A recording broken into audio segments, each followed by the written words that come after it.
Congratulations! Your interview starts today, and I am your future employer. Now that's a pretty bold statement to say. What makes me think I can get up in front of this class and tell each and every one of you that I am going to be your boss? Well, actually, it's quite simple.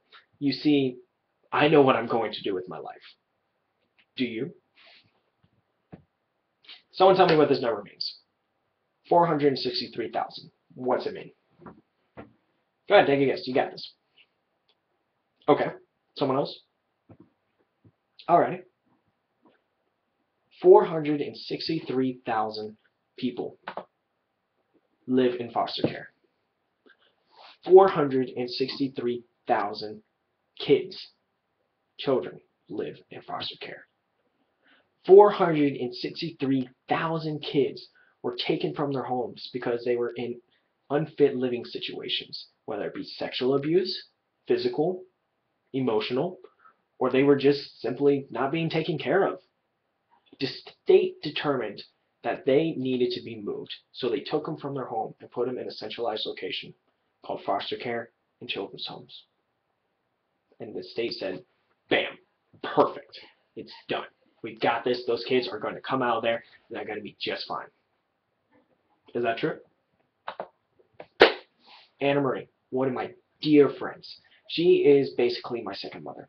She has been there for me for a very long time. She's helped me through so many different situations. And what she does is she's actually helped other kids as well. She works at a children's home. For a very long time, she was what was called a house parent. And what a house parent does is they literally raise children. She would raise 8 to 10 teenage girls with her and her husband every other week. So that meant she would get them up out of bed in the morning. She would make sure they went to school on time, got their homework done, took them to soccer practice. She was the ultimate soccer mom. It was amazing.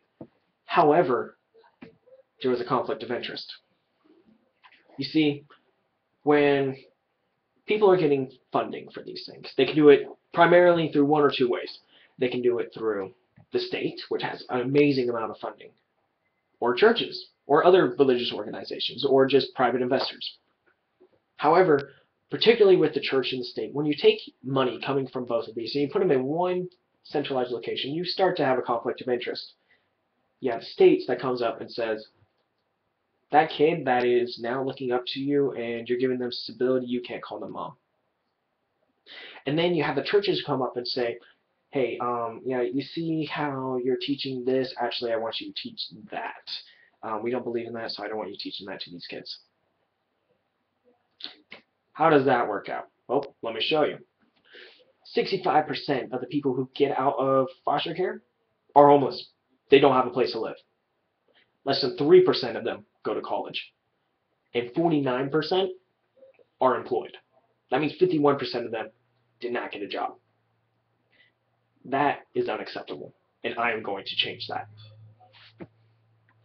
Now, how am I going to change that? The same way you can, actually. Participation. How are you participating right now? You are sitting in a chair. You are listening to me talk. That's right, even you back there. I see you. You are listening to me talk. You're getting feedback. You take the exam. You pass the class. You become the teacher's TA. You get a letter of recommendation. You go to grad school. You graduate grad school. You get a job. And then you go out and you have a family and you help the world. Psychology majors rule. However, that concept is wrong. You see, we don't have to wait all the way to when we graduate before we can make a difference. You can make a difference right now. Dr. Brophy already says it doesn't matter if you don't know what you are going to do with your life. It really doesn't.